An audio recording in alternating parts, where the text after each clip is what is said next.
For those of you who don't know, the beauty of LinkedIn ads is that you can target people by who they are professionally, and you just can't do that on any other platform. I have an episode all about bidding and budgeting on LinkedIn, and that is our most popular episode. It's the one that if you can get this right, you will end up paying probably a quarter of what everyone else is paying for their LinkedIn ads. Take the default campaign group, and we'll call this Ben's Podcast Marketing Campaign.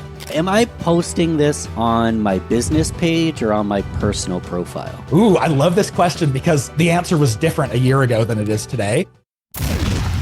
You're listening to the Real Business Connections Network. Real Business Connections Network. Powered by Balbert Marketing, LLC. Subscribe now and check us out at realbusinessconnections.com. Enjoy the show. So AJ Wilcox, you are one of, if not the biggest LinkedIn ads educators, speakers in the entire world. Let's just start with why LinkedIn ads? Where did the love for LinkedIn come from?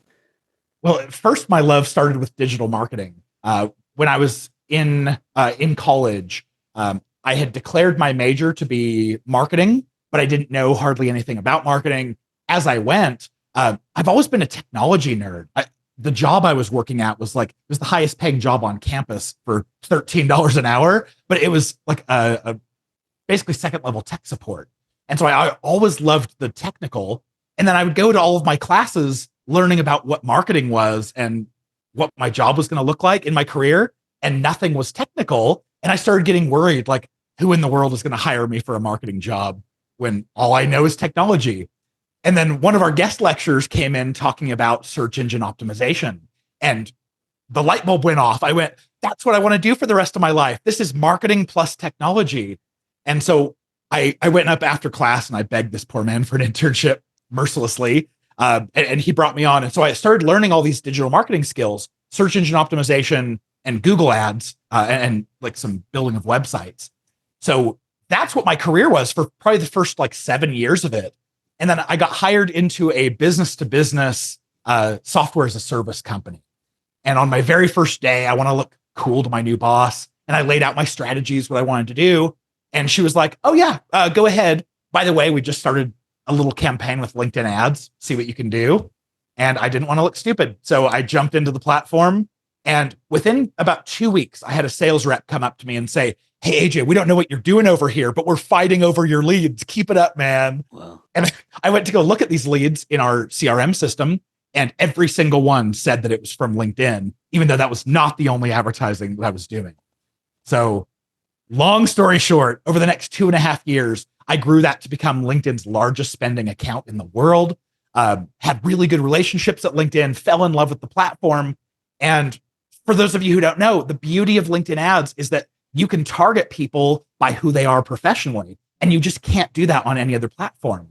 So for those business to business advertisers where, it only makes sense to show someone in HR at a large company in one state or one country, at a specific size of company. I mean, in an industry, all of that, you can get so specific with showing your ads that's the big draw. That's the reason why we love and pay a premium to advertise on LinkedIn.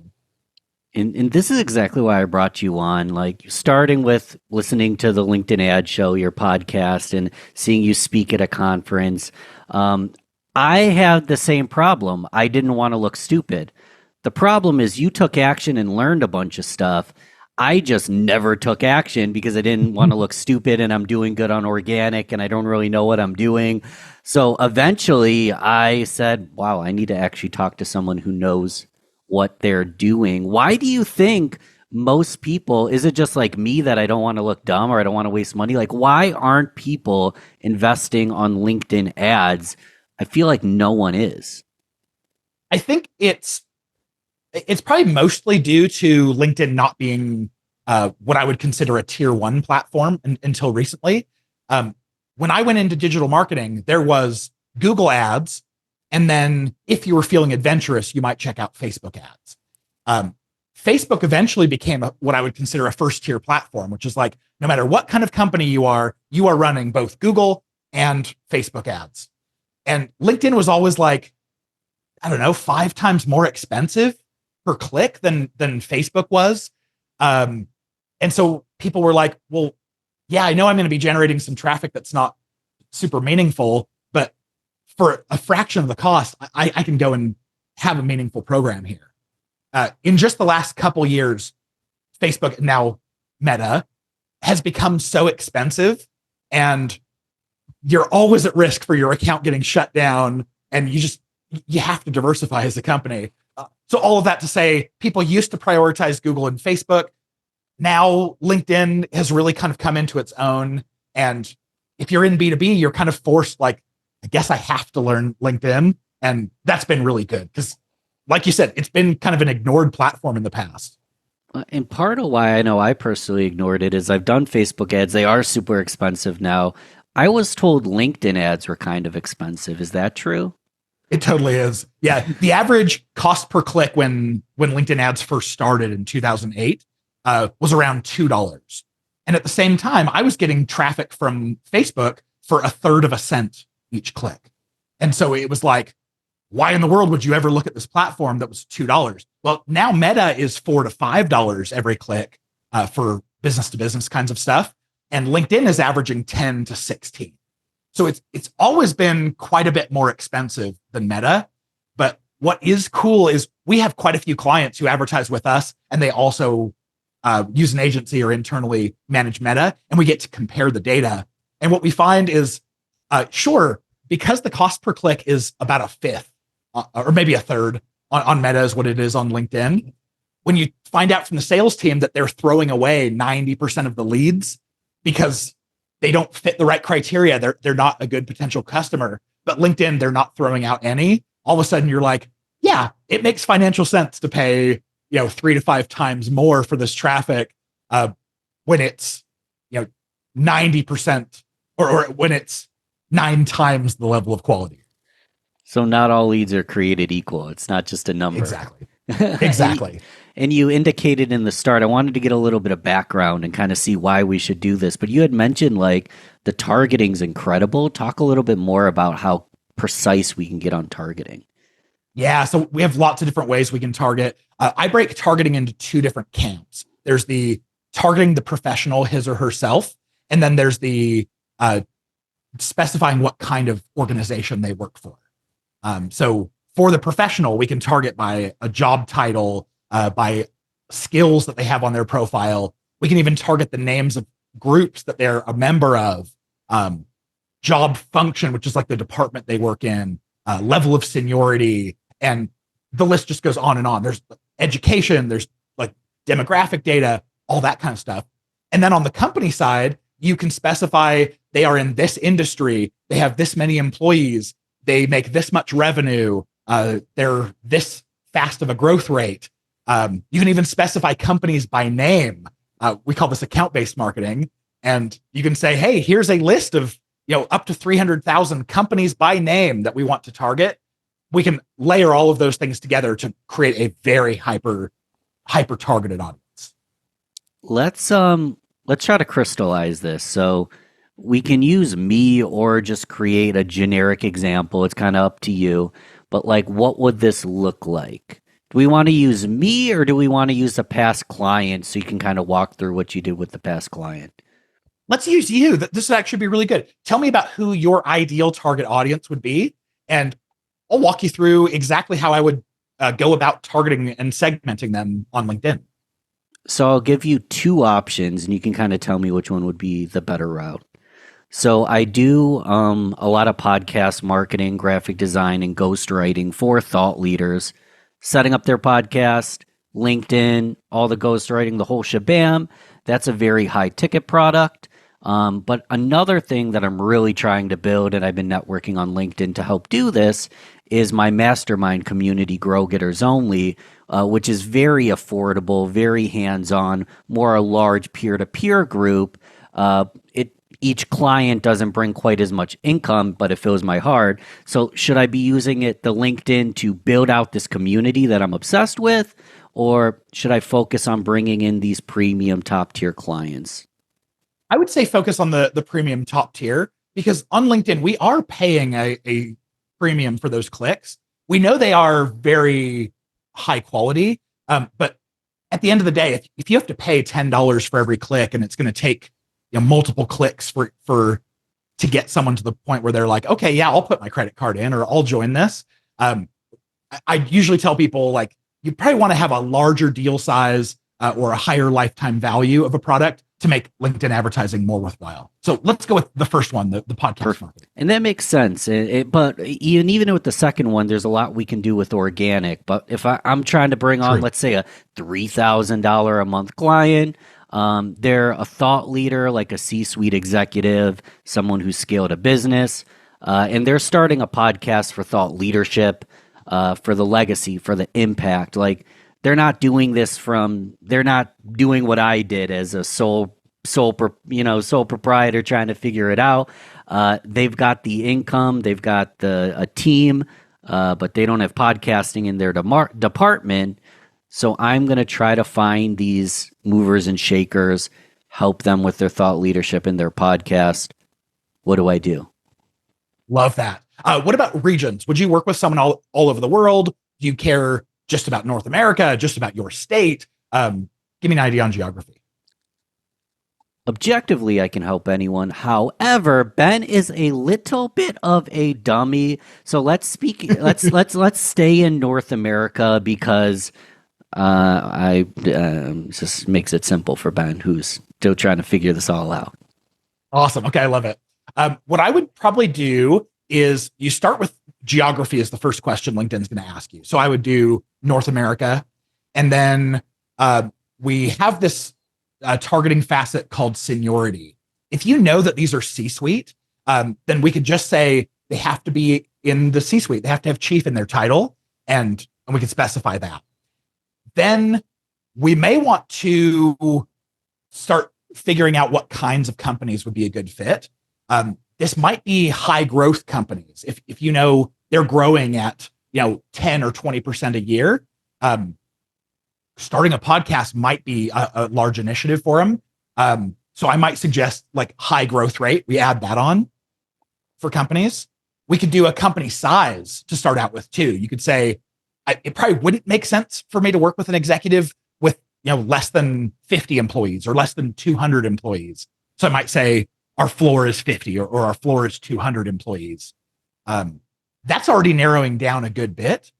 And you could try showing ads to them, basically just saying like, hey, I don't know if you know this, but podcasts are powerful and I can help you create one, or I can help you market yours or help you start one. So that could be a good place to start. Now I'm thinking about what I was saying in the ad, but that's a different story entirely. Am I posting this on my business page or on my personal profile? Ooh, I love this question because the answer was different a year ago than it is today. Most advertising is done through your company page. So these would all be ads that would show your company logo, and they would see like how many followers your company had and all of that. But just as of last year, LinkedIn released a new kind of ad format that they call thought leader ads. And what this is the ability to boost a personal post. So Ben, you know that if you post something as your company and you post something personally, the personal one is probably going to get 10 times the views, 10 times the interaction. And that's because people care about people. They don't care about faceless organizations. And so now I would suggest like, it could be a good idea to start with your own personal posts, boost those as thought leader ads. And then you could say, after they interact with that in some meaningful way, I want to retarget them from the company and start showing them company related stuff. So to break this down, I run an ad from my personal, they engage on it, they comment, then I can run another ad to that same person from the company page with different information. Exactly. And you can keep doing that. You can keep retargeting them and showing them a different ad messaging, different ad formats, and really just find out what is it that people will engage with. And this isn't going to piss them off? No, I haven't had very many people say, "Oh, I see your ads all the time. I'm so annoyed." Most of the time, they're like pleased with it. LinkedIn also has a pretty natural frequency cap that is quite conservative. So unless you are doing things specifically to show to people more often, the most someone would see your ad is like once or twice a day if they were a really active user. So it's probably not going to make anyone angry. Let's make this crystallize if we can. Are you open to sharing your screen? We can walk through it. I know a lot of listeners are audio, but like, you're the ad expert. I might as well ask you while we have you. Like, what does this look like? Because I understand the theory behind it, but what does the process look like to get this set up? Absolutely. Okay, I'll share my screen and I can walk you right through it. And it's fair to say that I can just hire you if this is too confusing for me. Totally. But I'm happy to share anything. I'm an open book too. Awesome. Okay, so if I have I'm in an ads manager right now where I can create different things. I can create campaigns, which are kind of the main building block. It's what my targeting is and how I'm paying and the ad format I'm using. And then once I have a campaign, then I can actually start adding ads. So just for fun here, let's create a new campaign. And I will make it in the engagement objective because that's the one you use for these thought leader ads. Mm-hmm. And I will take the default campaign group and we'll call this Ben's Podcast Marketing Campaign. And usually I have a more creative name, like not creative. It would be more descriptive of like, this is the targeting we're using and the ad type and all that. So I might start this with like TLA for thought leader ad. Okay. Then I get to go and start doing the targeting. Let's do the same targeting that I recommended for you originally. Mm-hmm. So we're going to say North America is our geo. Does it make sense to target a city or a state or all of North America? It depends on your budget. If you are just dipping your toe in the water, you might as well just target the state where you're more well-known or have easier access to go meet with someone. So if you wanted to put like New York in here, we could just do that, or specific city. We could do that. Yeah, tell me if this is a crazy idea, but I worked for a company and we would actually do a Google search, wealthiest zip codes in America, and then we would just plop in the wealthy zip codes. Oh, I like that. LinkedIn won't take zip codes, but if you have the city name, you could search for that. Fair enough. Yeah, I like that. Okay, so maybe, do you want to specify a state or just leave it as North America for our example? We'll leave it as North America because we don't know where the listener's out of. Okay, perfect.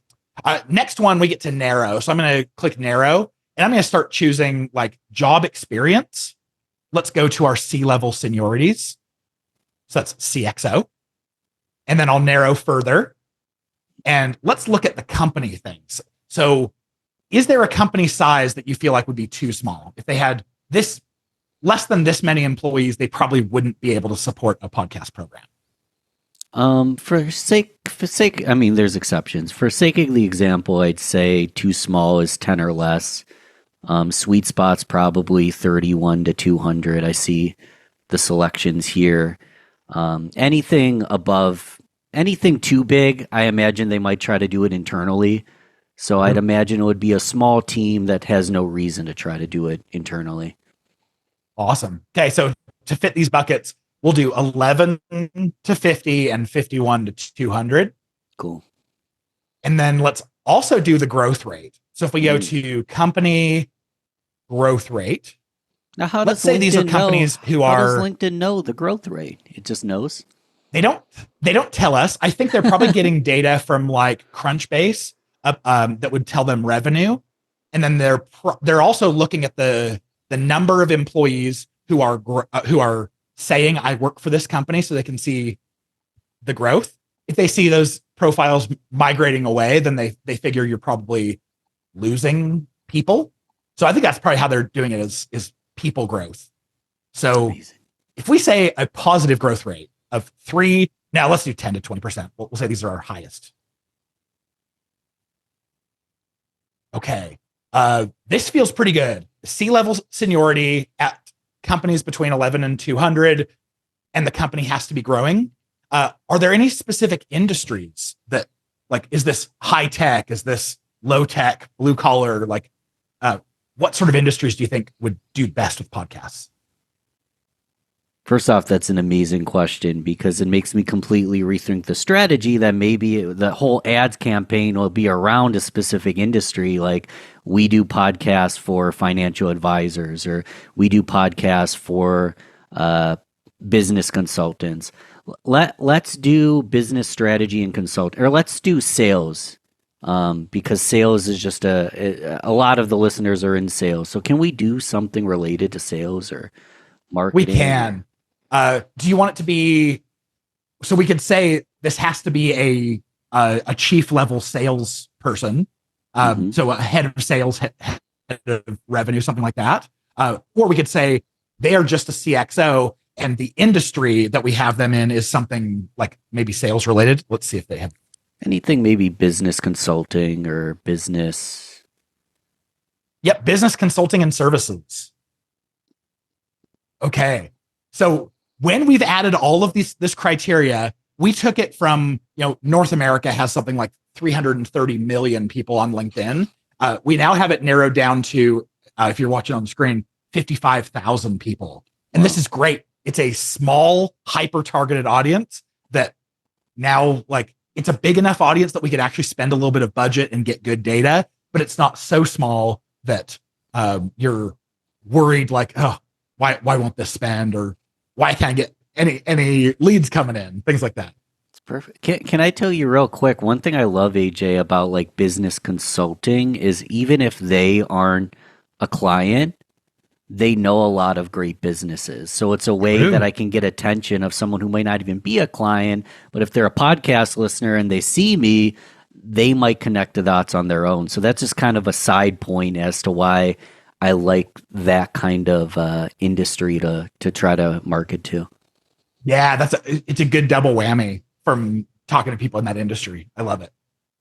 I'm just gonna do take the defaults here. I'm seeing a little bit of a glitch on my screen here. I see bidding, but it won't actually let me make any changes. So that's okay. I'm just going to move on to the next screen. Is it fair to say that LinkedIn sometimes has some weird glitches going on? I think it's fair to say. Okay. There's not a whole ton on the ad side when building. This is kind of rare, but every so often in reporting, we'll see oh, something doesn't show up. And tomorrow it does. So yeah, just depends. I love LinkedIn. I just like to pick on them once in a while because I feel like some things just don't work the way I expected them to. I think that's fair. They deserve it, and they can take it too. All right, so we chose our basic settings. We have our targeting. We know this is going to be a single image ad, assuming that the post that you want to put out is a single image ad or only text. Our other option is video. So if you want to do video, we can do that instead. Do you have a suggestion or a preference or any way that we can get clarity on which one we should do? If you're good on video, I would say video is better.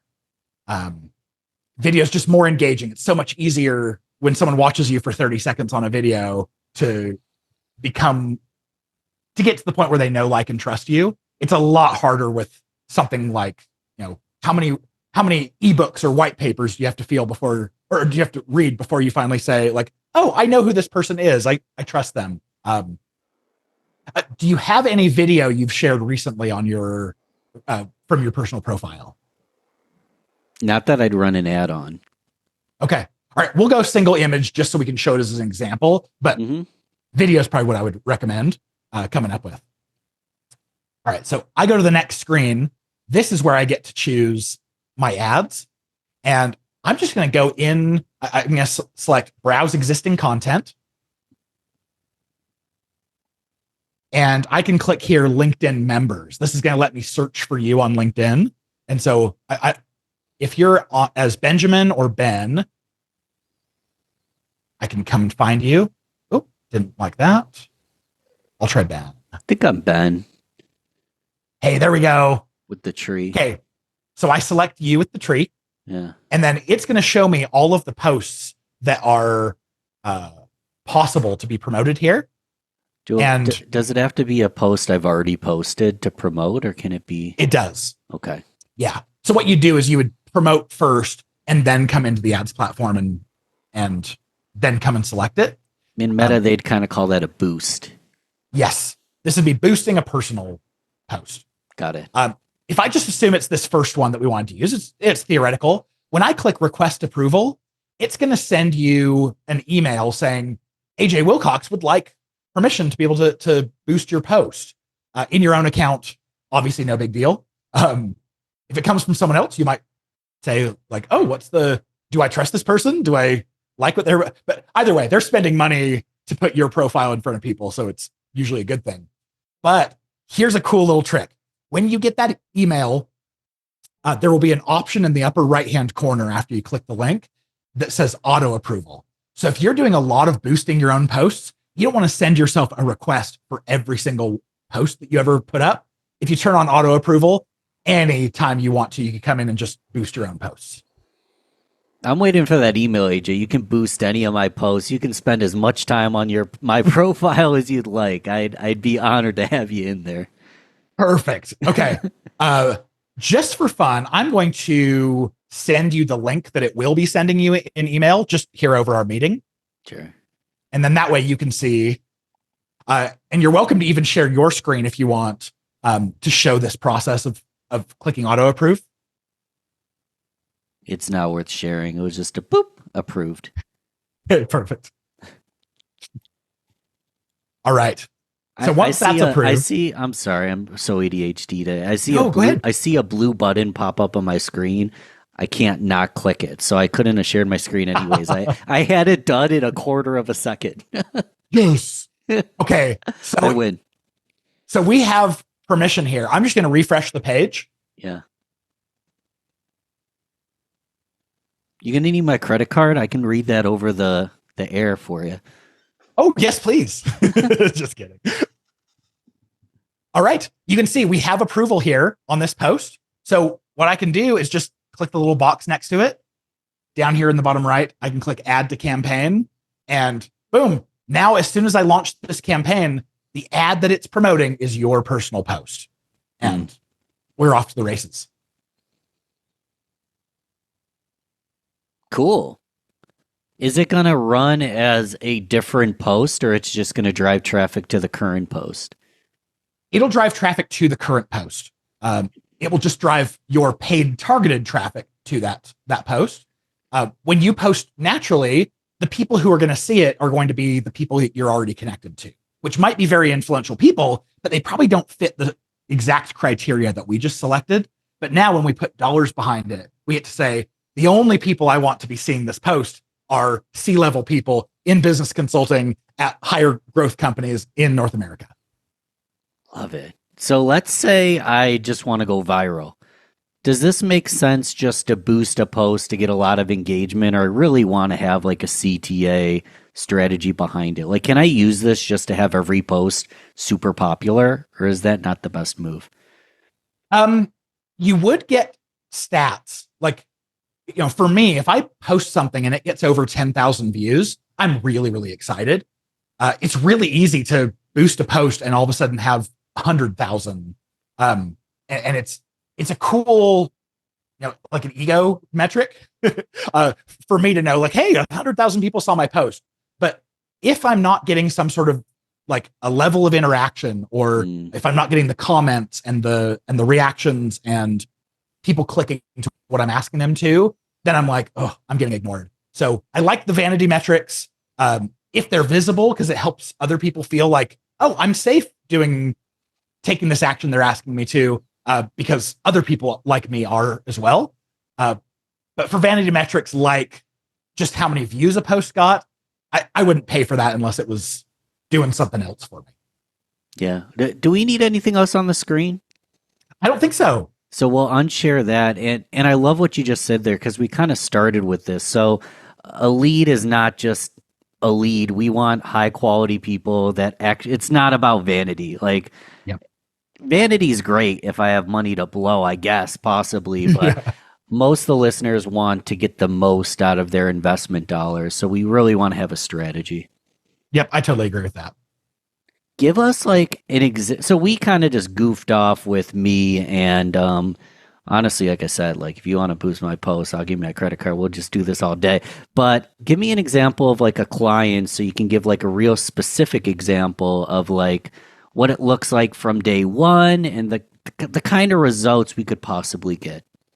Yeah, it's interesting. So I haven't asked permission from a client, so I don't want to say their name, Fair. but I'll say they are in the healthcare space where one deal is worth many millions of dollars to them. Wow. And they also don't have a huge budget. So we've been advertising together for like 2 years at this point, and they usually get, and this is driving company page posts, traffic right to their website.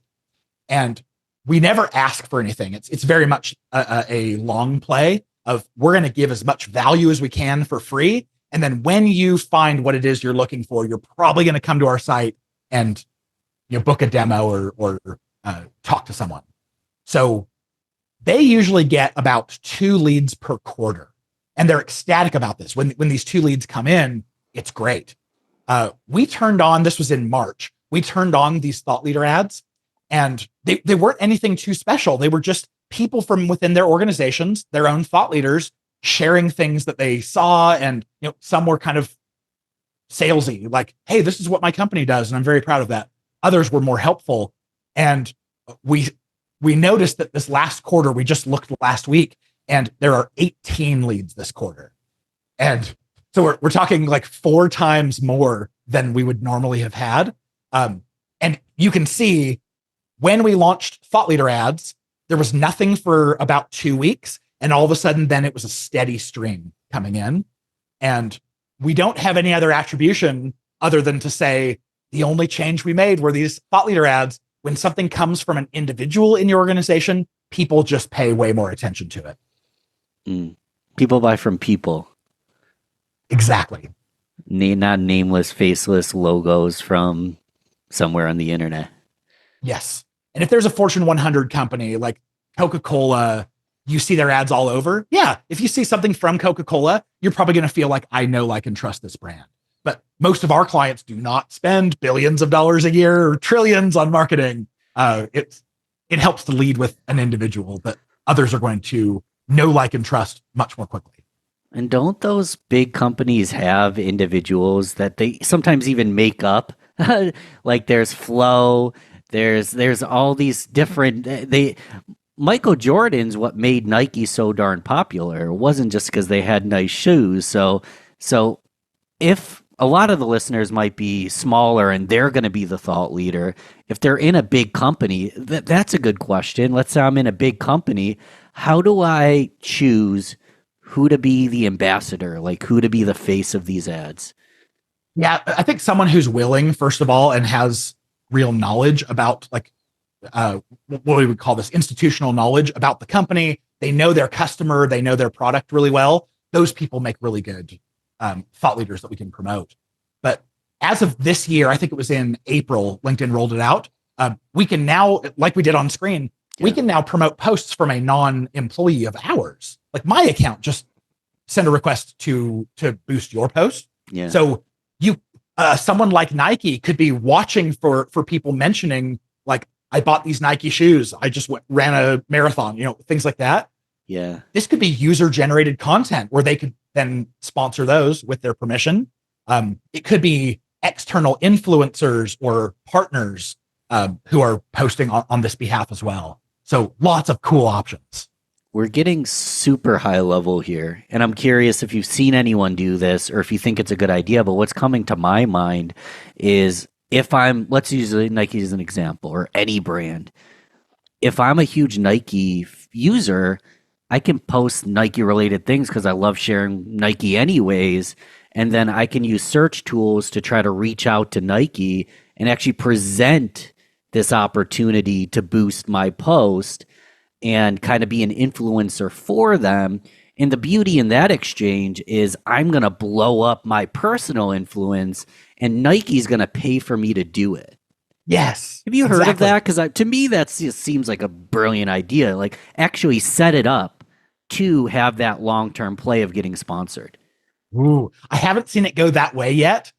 Most of our clients, like we are looking for people who are already talking about the brand or reaching out to. Right. I've never seen it go the other way, where you pitch the idea of like, hey, I see you're already advertising on LinkedIn, because you can look in LinkedIn's ad library and see someone's ads by searching for their company.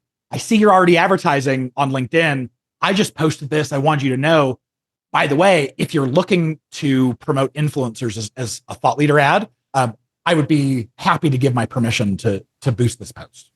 I love that. And thought leaders often get paid, but in some scenarios, maybe you give your time for free, but again, they're boosting your post, so you're getting the brand recognition for them.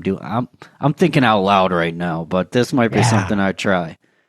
Yeah. And then of course, like, sure, you do it for Nike or whoever first for free, but then after that, you could go for brand deals saying like, hey, I've already been sponsored by Nike and Salesforce and, Under Armour. If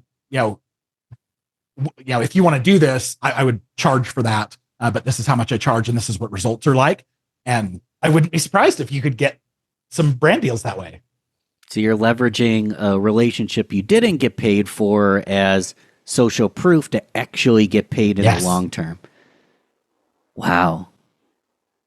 I almost want to just close this podcast and do some research on how to make this happen. But before we do, because I think this is important, so the listener either is going to set it up as a thought leader for themselves, or they're going to find an ambassador at their company without a huge budget to start, because we just want to dip our toes in. Give us, I like to call it an integration assignment, a way to integrate what we just learned into their lives now, so they didn't just waste their time in infotainment. They can actually get some momentum. Don't be like Ben and tread water for like forever before he actually starts swimming. What is the first move we can do as early as today to get this started? What would you recommend? You already have so much experience with this. I would say the first move is start posting on LinkedIn, start spending more time there, because you can't boost a post with ad dollars until you have posts that you like and are proud of. I mean, you could before then, but like, you have to have a post on there. So I would say get comfortable on LinkedIn, figure out what kinds of posts the people who you're connected to, what they like, what they interact with, and then you can start moving for either promoting your own posts in your own ad account at low dollars to start out with. And I would say try 2 or 3 posts, because you never know what is going to have a higher engagement rate or be more exciting until you actually test it to your audience. So that would be my recommendation. So start posting. Have you found that sometimes something does good organically, but doesn't go as well as an ad? Like, is it not predictable? It's mostly predictable, but I would say there are several posts of my own that I've boosted where organically they did great, because the people who are connected to me, they already know, like, and trust me. And it's much easier for them to want to comment. And I actually had a deal with LinkedIn where I went to one of their events. They recorded me backstage, and we put out this video that I was very proud of.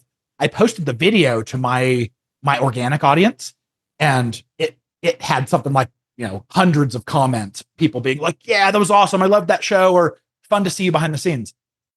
When LinkedIn then started putting ad dollars behind it, I saw like, there were 100 comments before. I saw there were like 3 more comments, even though impressions quadrupled. So I could tell when I share it to my audience, they care and they have a higher interaction rate than when I show it to cold audiences who don't already know, like, and trust me. And they're going to be a lot more reserved in their interactions. Interesting. But simplified, start posting, boost 2 to 3 posts, see what works, and iterate as we go. Absolutely. I think it's the right way to go about it. Did we miss anything? I mentioned you have a whole podcast on this, the LinkedIn Ad Show. So you can find that wherever you found this, correct? Yeah. And if you just search on the podcast for Thought Leader Ads, I have 3 different episodes all about some element of this strategy around Thought Leader Ads. So if that's interesting to you, go check that out. Episode, I want to say it's like 87 or something. I have an episode all about bidding and budgeting on LinkedIn. And that is our most popular episode. It's the one that if you can get this right, you will end up paying probably a quarter of what everyone else is paying for their LinkedIn ads. It's basically a way of getting discounts on your LinkedIn ads traffic. Literally, I can save a quarter just by figuring out that one thing. Exactly. Yeah. Your competitors are all paying $20 a click and you're paying $5 and getting the same or better results. It's pretty incredible. Dang. So I feel like you just gave me a personal consultation in Masterclass. So I'm indebted. I'm an ambassador for all you do. I appreciate your time. I'm going to continue to support you, but reiterate, what's the best way me and the listener at home can show some love and make sure that this message, this information gets to more people? Oh, that's so kind of you to say. If you want to connect with me on LinkedIn, just make sure you customize the connection request, search for AJ Wilcox and say you heard me on Ben's show, and I'll make sure to accept it. That's a great way you'll see all my content as I post it. But I think the LinkedIn Ads Show podcast, because if you're listening to you're already a listener. So go check out the LinkedIn Ads Show, subscribe there. I get really geeky about LinkedIn ads, but I always give all my best information there for free.